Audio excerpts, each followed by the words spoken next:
Hi, this is just a quick email and request for you to complete the work habit.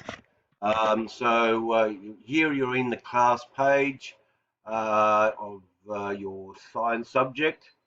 Let's go to MASCOM, click on science, and that will take you to this page. Then scrolling down, that's where you normally put your attendance, make sure you come to class on time. Keep going, and there you'll find the work habits. All you need to do is click on that, and then you have your rubric.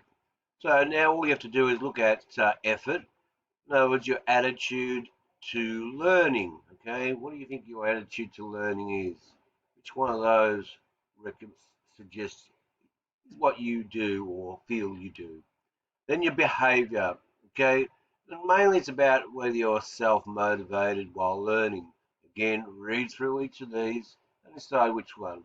And all you have to do is click on the box, and that will leave you the mark. Again, how well organized you are for class. Remember, this is about what was like in term one. So again, do you meet deadlines and so forth? And finally, your work, your classwork and your homework. How well do you go about completing those tasks?